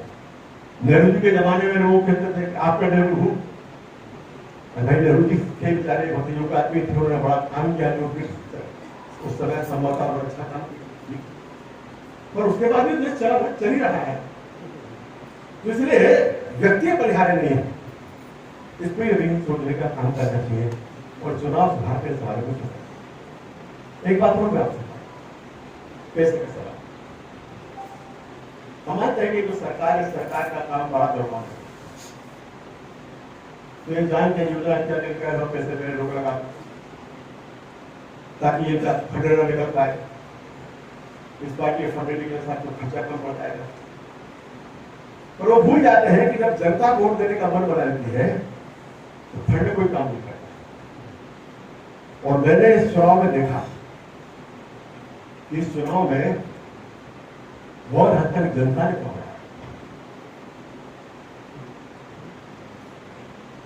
आज अगर विरोध की संख्या बढ़ती आई है, सत्ता देने की संख्या घटी है, पैसा लोगों के पास बहुत था, आज भी होगा, पर पैसे मात्र का चुनाव नहीं था। कहीं न कहीं लोगों के मन में 2 सवाल गहरे गए थे। नंबर 1, कि संविधान के ऊपर परिस्थिति में लग रहा खतरा है, ये लोगों ने माना। आप बहस कर सकते, पर हिंदुस्तान का जनमत एक अपने ढंग से सोचता है तो निर्णय करता है। हमको याद है कि जब 70 में हम लोग जेल से छूट गए थे आपातकाल में जेल से, कहाँ पार्टी था? हम लोग चुनाव प्रचार में जाते थे तो लोग कहते थे कि हमने तो बना ली पार्टियां, हमने कुछ जानते भी लोग पार्टी बना लोग लड़ थे। तो हिंदुस्तान का जनमत वो कहने के लिए वो रखता हुआ मेरे अपना है, शिक्षित है, ये करना है। तो हिंदुस्तान के जनमत ने बार बार सिद्ध किया है, 3 बार, अभी तो हम देख रहे हैं कि 3 बार सिद्ध किया। जनता पार्टी के जमाने में सिद्ध किया कि लोकतंत्र को बचाना है तो जनता ने वोट देकर सिद्ध किया। 1980 के सब के समय में लोगों को लगा कि भ्रष्टाचार बढ़ रहा है तो लोगों ने वोट किया। वो इस चुनाव में लोगों ने कहा कि व्यक्ति की तानाशाही नहीं होना चाहिए, तो लोगों ने अपनी स्वेच्छा से काम किया तो वोट किया। हिंदुस्तान के लोगों को सवाल है, हमारी समस्या है सब कुछ पैसे के सवाल है। और पैसे के सवाल पे 2 बात मैं आपसे कह रहा था, और खासकर जो इंडिया को लेकर आपकी चर्चा शुरू करना है, इन संस्थाओं के बारे में जो इस तरह की काम कर रहे हैं, इनकी निष्पक्षता पे थोड़ा सा गुस्सा लगता है। एक उदाहरण हमें आपको होता है कि ये जो अपराधी का होता है, खैर दूसरा अभी उन्होंने एक रिपोर्ट जारी की है, आपने भी देखी होगी कि पिछले 9 साल में हिंदुस्तान की राजनीतिक पार्टियों के लिए जो चुनाव का चंदा लगा है, उस पर जो इनकम टैक्स में माफी मिली है, वो माफी मिली है 12,270 करोड़। अब एक सवाल जो उठा रहा है कि आंकड़ा 9 साल में क्यों बताया जाए, ये 11-12 कभी क्यों करते? क्योंकि ये नियम आज का नहीं है, ये 2 साल का पहले का नियम नहीं है। राजनीतिक दलों के लिए उनके चुनाव के चंदे के ऊपर इनकम टैक्स की माफी होना, ये जो कानून बना है, जो नियम बना है, इसको नियम को बने हो तो मोटा मोटी 30 से 20 साल हो गए। उस नियम का क्या क्या दुरुपयोग हुआ है, ये भी देखिए। और आपको तो खास करके बताना चाहता हूं, 1978 में राष्ट्रीय संसद इसके ऊपर संपत्ति कर टैक्स लगाए, कब तक टैक्स लगा 700 करोड़ रुपए। क्योंकि इनने जो पंजीयन कराया था बना, क्योंकि बहुत बाद में कराया था, भी कराया था, उसमें कहा था कल्चरल संस्था है, तो जो पैसा आता है, जो जमा हुआ चंदा जमा हुआ 700 करोड़ का टैक्स लगता है। तो 700 करोड़ का टैक्स लीजिए तो बहुत पैसा देना चाहता है। चोरी व्यक्ति भी करते हैं, चोरी संस्थाएं भी करते हैं। तो नागपुर में इनकम टैक्स कार्यालय में आरएसएस के मित्रों ने उनके पदाधिकारियों ने लिख के दिया है, शपथ पत्र दिया कि आरएसएस एक राजनीतिक संस्था है। हमारे मित्र थे हरीश हरियाणकर साहब और लोगों ने हमको उसकी काफी निकाल के दी। तो एक बात मेरा 78 में उठाई, आरएसएस राजनीतिक संस्था है भाई, हम थोड़ी कह रहे हैं। उनका मुखिया शपथ पत्र दे रहा और 700 करोड़ का टैक्स इसके ऊपर है, और तो हिंदुस्तान की राजनीति बहुत तेज है। जो लोग उस समय सरकार में थे, बाद में सरकारों में आए, ये लोग दिल में रखते हैं, पर रात में मिल जाते हैं। सच्चाई तो यही है, सच्चाई तो है। हम लोग बहुत खुद के वो ज्यादा क्या कहें आपकी सब। जिस व्यक्ति ने टैक्स लगाया था वो इनकम टैक्स व्यवस्था का हिंदुस्तान का बना, उसका नाम था विश्वबंधु गुप्ता। एक धर्मनिरपेक्ष वित्तमंत्री ने टैक्स माफ किया, विश्वबंधु गुप्ता को सस्पेंड कर दिया, और हिंदुस्तान का प्रधानमंत्री धर्मनिरपेक्ष बना। यह असलियत। आज पिछले वर्षों में कितना टैक्स माफ हुआ है, रोजगार के सवाल इस लोग पीछे तक जाओ। और इनकम टैक्स के बचाव के नाम पर राजनीतिक दलों का क्या खेल चल रहा है। इलेक्ट्रल बॉन्ड भी है, हिंदुस्तान में चर्चा की तो तभी होती है जब कुछ कारण होते हैं, उन्हें तथ्यों पर चर्चा खत्म होती है। और इलेक्ट्रल बॉन्ड के पहले इलेक्ट्रल ट्रस्ट का भी हक है। और जो इलेक्ट्रल ट्रस्ट का एक्ट आया था उसमें क्या व्यवस्था थी? हिंदुस्तान की सरकार ने उस जमाने तो सैकड़ों सरकार के हिंदुस्तान में कंट्रोल की इलेक्ट्रल ट्रस्ट बनाया। उस ट्रस्ट के कानून में यह व्यवस्था की कि कोई भी उद्योगपति जो है वो अपने मुनाफे का 5% उसमें ट्रस्ट में दे सकता है, और वो ट्रस्ट में बनेगा उसका जो मालिक है वो अपना उसको चंदा को दे सकता है। तो शुरू तो हुआ 5%। फिर नेताओं ने भी सोचा कि यार 5% से क्या मामला तो लगेगा, तो बाद में यह संशोधन कर दिया गया ये अगर उद्योगपति चाहे तो सारा का सारा मुनाफा अपना टैक्स ट्रस्ट में दे सकता है। जैसे मणि साहब अगर चाहे कि हमारा 40,000 का मुनाफा को पूरा दे सकते हैं, अदानी चाहे तो दे सकते हैं, वो तो पैसा वो देंगे। उस पैसे के लिए वो उनको पूरा बांटना पड़ेगा। अब ये सवाल पैदा हुआ है, दीपक भाई अकेले मैंने लिखा कि भाई ये क्यों, कोई भी उद्योगपति सारा का सारा मुनाफा क्यों देगा? नंबर 1 बात, और नंबर 2 जो पैसा ट्रस्ट में आप रखा है वो आपको देना ही पड़ेगा, ये क्यों? यहां से खेल शुरू हुआ है राजनीति का और खाली लाओ लगा दो पैसा दो ट्रस्ट में, पार्टियों को पैसा देते हैं, पार्टी से पैसा देके टैक्स फ्री कराते हैं। अगर 10,000 रुपया पार्टी को देते हैं तो 5,000 रुपया दे देते हैं, 5,000 रुपये वापस दे देते हैं, काला देते हैं। भारतीय राजनीति को सबसे ज्यादा सत्यानाश करने का ये काला धन कर रहा है, ये काला धन की राजनीति कर रही है। और आज तो तक पहले क्या है, आज तो काले को भी सलाम नहीं लगी, यहाँ पे मामला पहुंच गया है।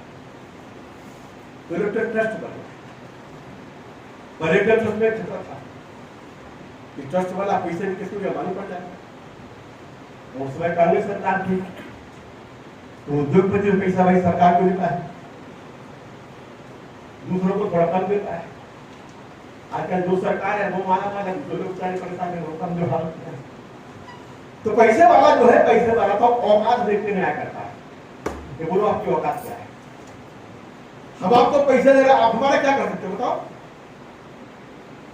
तो इस सरकार ने सोचा है कि लोगों ने सोचा कि क्या करें, इसको मालूम पड़ जाएगा कि विरोधी लोग आएंगे तो हमको तंग करेंगे, तो इलेक्ट्रल बॉन्ड, और इलेक्ट्रल बॉन्ड के बारे में हमने लगातार, आपको जो पता है कि भाई हमने लगातार अखबारों में लिखा, बोलना शुरू किया, कोई हिसाब किताब नहीं, कोई जाए खरीद लो। रघु ठाकुर चले जाए और अगर 10 करोड़ का बड़ खरीदना है तो कोई नहीं खरीदने वाला है कि भाई आप लाए कहां से पैसा खरीदो। ये सारा का सारा ब्लैकमेल जो फाइट करने का रास्ता है भारतीय राजनीति और ब्लैकमेल की जो समझौता है, इसका परिणाम था इलेक्ट्रल ट्रस्ट और इलेक्ट्रल बॉन्ड। उसकी जरूरत क्या है? अभी चुनाव के फंड में सवाल आया, फंड में कमी होगी, साथ भाजपा का 5% चल जाता है, तो हम ही क्या कह रहे हैं? हम तो भारतीय जनता पार्टी के बड़े बड़े नेता बोले थे चौदह में कि मोदी ने चुनाव खरीद लिया है पार्टी में, 40,000 करोड़ रुपए खर्च करने वाले हैं, पर सवाल इस बात का ये पैसा जाता कहां? इसके पीछे ब्लैक मनी करने का सिलसिला चल रहा है, इसके पीछे विदेशों में पैसा जमा होने का सिलसिला शुरू हो रहा है। तो इसका भी खेल है। हिंदुस्तान की सरकार ने उस जमाने में फैसला किया कि जो एनआरआई लोग हैं, वो बाहर जाने वाले लोग जिन्होंने भारत की राष्ट्रीयता छोड़ दी, वो लोग वहां जाके आ सकते हो, यहाँ को दबाव व्यवस्था मिल जाएगी, अपना पैसा जा सकते हैं, ले जा सकते हो, ला सकते हैं। ये सारा का सारा ग्लोबल सर्कल बना है काले का, वैश्विक सर्कल। परंतु सवाल दूसरा है कि गरीब आदमी के सामान्य अधिक क्या है। हमारे कई मित्र लोग हैं जो दुस्साहस करते चुनाव में, भाई प्रोफेसर सोनी जी बैठे हुए, उनकी पत्रकारिता से भले सहमत ना हो, परंतु चुनाव करने से बहुत उम्मीद के साथ जैसे सेशन साहब को था कि साहब चुनाव हमने बड़ा फेयर कर दिया, तो कुछ वोट पाए थे, निरंतर थे हमारे पास विधानसभा में थे, कितना वोट पाए? 1100। पढ़े लिखे आदमी सबसे बढ़िया 1100। तो लोकतंत्र को खत्म करने के लिए कैसा काम कर रहा है, हमारे देश के चुनाव आयोग ने जो सूत्र बनाया वो क्या है? उन्होंने कहा है कि चुनाव must be fair and free. चुनाव आयोग कहता है कि हमको फेयर एंड फ्री चुनाव करने के लिए है, स्वतंत्र और निष्पक्ष। तो मैं कहना चाहता हूं कि चुनाव आयोग के सिद्धांत में तीसरा और बोलना चाहिए कि fair, free and equal for all, सबको बराबर करता है। अगर एक आदमी के लिए वोट मिला है, संविधान ने दिया है, तो जब तक हर व्यक्ति को लोकतंत्र में बराबरी का लड़ने का अधिकार नहीं होगा, लोकतंत्र ठीक नहीं हो सकता है। आज तो सरकार और चुनाव आयोग क्या करता है? लोकसभा के 24 के सीएम आए के लिए 70 लाख रुपए बताइए साहब कौन लड़ा? दीपक भाई को धन्यवाद है कि हमारे जैन को चुनाव लगाया लोकसभा का भिंड से मुरैना से, तो दीपक भाई ने बहुत बढ़िया उनके बारे में बना के दिया, बर्बाद किया। परंतु चुनाव आयोग ने नियम क्या बनाए? आज चुनाव खर्च की सीमा 70 लाख रुपया है। आज सुरक्षा निधि कितने तक पहुंच गई? जरा कल्पना करना, हमारे पार्टी का सरस्वती पार्टी का नोएडा की पार्टी का एक आदिवासी शेड्यूल ने जीता, उसका नाम था उठिया, सलेम था उठिया। 3200 रुपए में साइकिल पर चढ़ के लोकसभा का चुनाव जीत गया। आज तो निधि चाहिए, सिक्योरिटी निधि, वो जमा करना मुश्किल होता है। कौन 70 लाख रुपए खर्च कर सकता है? कौन ईमानदार व्यक्ति खर्च कर सकता है? कौन ईमानदार समाज का आदमी कर सकता है? आज पढ़े लिखे लोग, भले लोग, ईमानदार लोग ये चुनाव के नाम से डरने लगे हैं कि चुनाव किसने उठाएंगे। तो चुनाव कौन लड़ेगा? चुनाव कार्यधर का वाली करेगा, चुनाव चोर करेगा, इनका प्रत्याशी चोर लड़ेगा, चुनाव अपराधी लड़ेगा। जो देश का सच्चा इंसान है, भारत का नागरिक है, उसे आज आवश्यकता इस बात की है कि फ्री हो, फेयर हो, परंतु इक्वल फॉर ऑल भी हो, सबको बराबर इसमें अवसर मिलना चाहिए। क्या सिक्योरिटी? मैं तो कह रहा हूं कि चुनाव आयोग में पहले बढ़ना चाहिए कि कोई भी पैसा प्रत्याशी खर्च नहीं करेगा। जिसको चुनाव होना है वो फॉर्म भरे, सारा खर्च चुनाव आयोग तंत्र करेगा। और उसमें क्या खर्च करना है? नंबर 1 आपका घोषणा पत्र, नंबर 2 आपका परिचय पत्र, नंबर 3 आपकी चुनाव की सभाएं।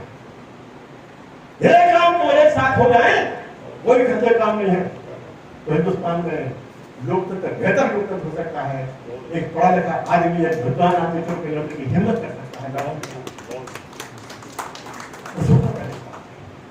आज तो पैसे ठीक से आज पार्टी के ऊपर चुनाव हो गए। आज पार्टी की हालत क्या है? आज पार्टी की हालत है कि आलिशान चुनाव की हालत क्या है कि लोग कितना पैसा खर्च कर रहे हैं। वो अटल बिहारी वाजपेयी का भाषण पार्लियामेंट का आपको याद होगा, उन्होंने संसद में कहा था अटल जी ने, कभी कभी सही अटल जी बोल जाते नहीं सकते, पर कभी कभी बोलते, कभी कभी बदल भी करते। उन्होंने संसद में कहा कि हम सब मेंबर ऑफ पार्लियामेंट यह सेवक पर झूठ बोलते हैं। ये बोलते हैं हमने सीमा में पैसा खर्च किया 70 लाख रुपया, उस जमाने का जो भी था 30 लाख रुपया खर्च करते हैं, 30-30 करोड़ रुपया। और आजकल तो चुनाव में क्या हो रहा है? चुनाव में पार्टियां लोहे, पार्टियां क्या पूछती है? प्रत्याशियों का साक्षात्कार होता है, लेकिन राज्य चला हो साक्षात्कार, और हम लोग कभी साक्षात्कार नहीं होता। पता था कि कौन लड़ने वाला है, कौन काम कर रहा है, कौन लड़ रहा है, कौन जेल जा रहा है। हमारे यहाँ लोहिया जी की शर्त नहीं है जिसको क्यों 3 बार कब्जा जेल जाएगा तो फिर निकल देंगे। आचार क्या है? अभी बुलाइए, अच्छा भाई आपका आधार प्रमाण रहता है, आधार में जात कितनी है,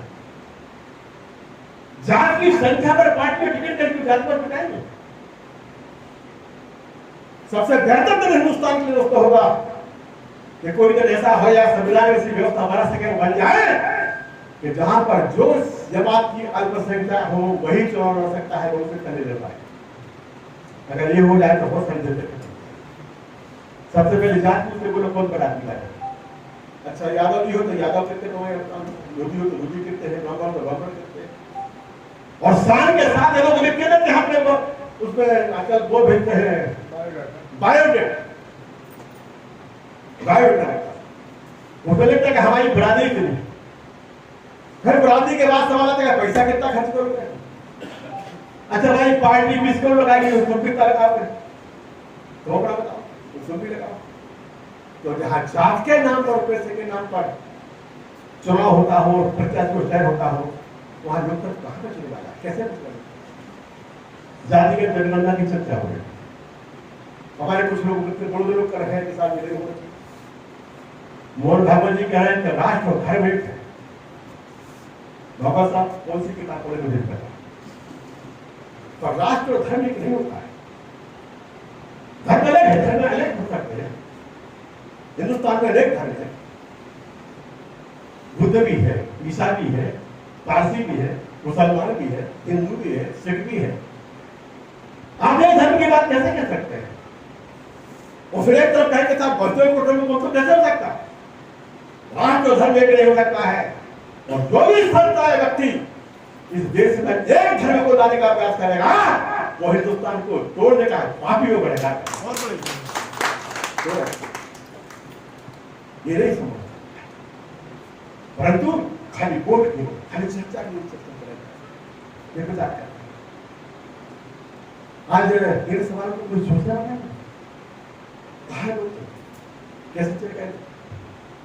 तो इस सवाल को सोचा क्या आपको वही बात चलेगा काय को चुनाव है।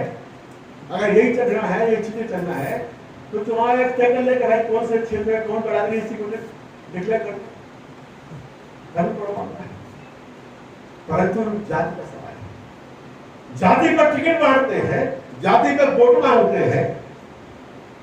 हिंदुस्तान के प्रधानमंत्री को खुद स्वयं के हैं, जब चुनाव में जाते हैं प्रचार करने को बोलते हैं पिछड़ी जाति का हूं। उनका मुखिया बोल रहा है कि राष्ट्र और धर्म एक है, कोई जाति नहीं है।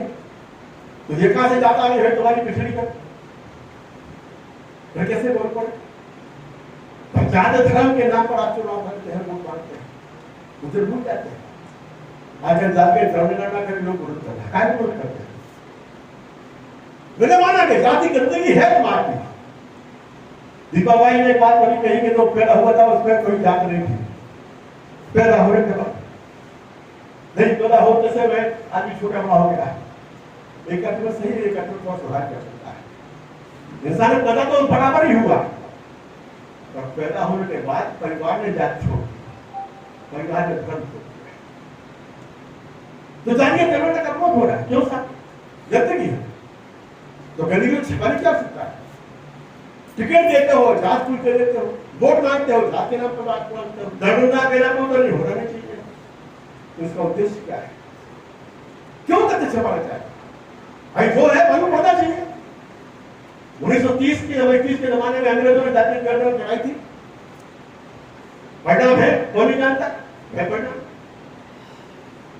अभी 2011 में कांग्रेस सरकार ने जाति गणना कराई थी, रिजल्ट नहीं बताया। क्यों नहीं बताया? क्यों बताया? ये सरकार के लिए हम जनगणना नहीं कराएंगे। आजकल मोदी जी वामपंथी हो गए। यह है कि हिंदुस्तान में दो जातियां होती है, मेरे को बड़े दिनों बाद ख्याल आया दो जातियां होती है।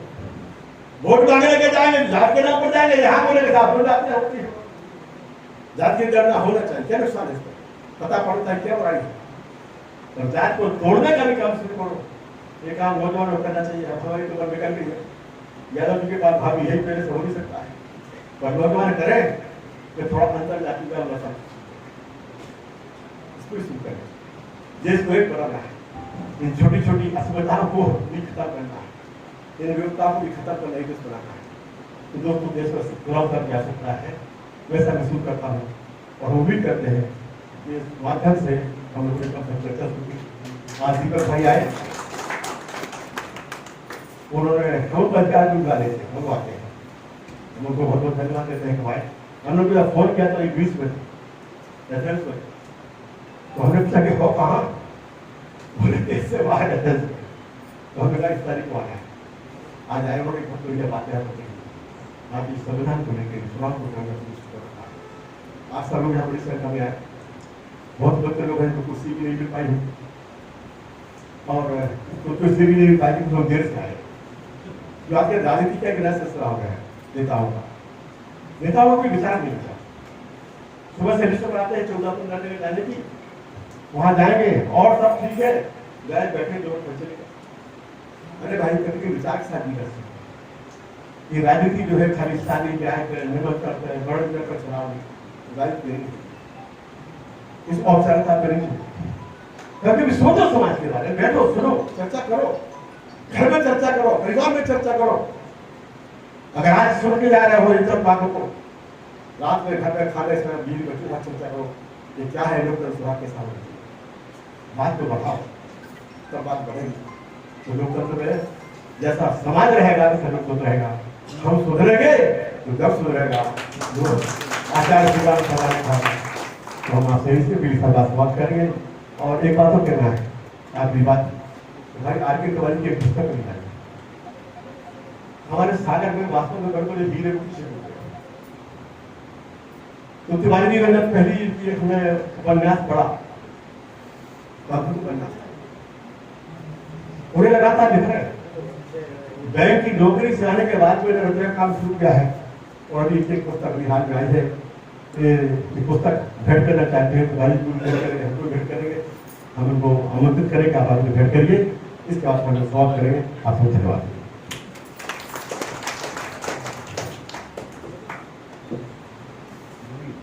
हमारे बीच में भाई सुनील जैन साहब पूर्व विधायक यहाँ पहुँचे हैं, आदरणीय सुरेश सवानी जी यहाँ पहुँचे हैं, हमारे भाई अमित राम जी दुबे यहाँ पहुँचे हैं, भाई रमाकांत यादव जी, हमारे और तमाम आदरणीय महेंद्र गुप्ता जी, मधु भैया और हमारे कई साथी लोग यहाँ वोट पूर्वक, भाई धर्मेंद्र जैन जी, तमाम पत्रकार साथी, उनका सभी का स्वागत है इस गोष्ठी में।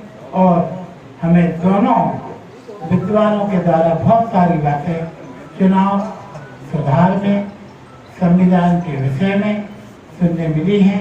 हम लोग पालन करने का प्रयास करेंगे, लेकिन हम सब लोग राजनीतिक दलों से आते हैं, तो राजनीतिक दलों की जो मीमांसा और मर्यादाएं बनी हैं उन्हीं के अनुसार सब लोग यदा काम करते हैं। चुनाव सुधार पर गोष्ठी के इस आभार कार्यक्रम के लिए तुलसी स्मृति न्यास के हमारे संरक्षक भाई डॉक्टर बद्री प्रसाद जी से अनुरोध है कि वे सभी का आभार व्यक्त करें।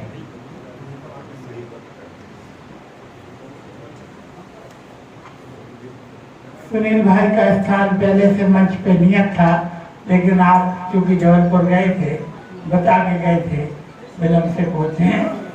मैं उनसे अनुरोध करता हूँ आप आ जाए।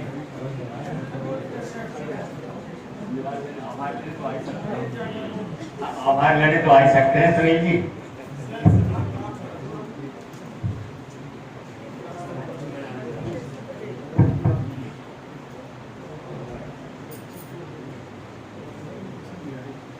मंच पर विराजमान हमारे मुख्य अतिथि वक्ता माननीय दीपक जी, कार्यक्रम की अध्यक्षता कर रहे श्री रघु ठाकुर जी, शरद सिंह जी, ग्वालियर से पधारे श्री जयंत तोमर जी और सभी हमारे उपस्थित वरिष्ठ जन, अच्छा सिलोटिया जी का नाम कह रहे हैं, हम नहीं ले पाए, इसलिए मैं उनका स्वागत करूं आने के लिए, श्री श्याम सिरोटिया जी। कार्यक्रम जिस विषय पर था उस पर लंबी चर्चा हो गई और अब जैसे जैसे उम्र हम लोगों की बढ़ती जा रही है, हम लोगों के पाचन शक्ति घटती जा रही है, लेकिन अब यहाँ इस देश में नौजवानों की श्रवण शक्ति और विचार शक्ति दोनों घट रही है, सुनने की क्षमता भी घट रही है और सोचने की क्षमता भी घट रही है। हम लोगों की केवल पाचन क्षमता घट रही है, पर उनकी दोनों क्षमताएं एक साथ घट रही है। इसके बावजूद भी हम लोग अपना प्रयास करते रहते हैं और लोगों को बुला के कुछ ना कुछ नया विचार देने का प्रयास करते हैं। और ये इसी निमित्त आज बाबू भाई की स्मृति में आयोजन हुआ। बाबू भाई ने जो कुछ भी जीवन में किया वो पारिवारिक रूप से हमेशा अपने परिवार के प्रति चिंतित रहे, क्योंकि उनके पिता का देहावसान जल्दी हो गया था और रघु भाई उस समय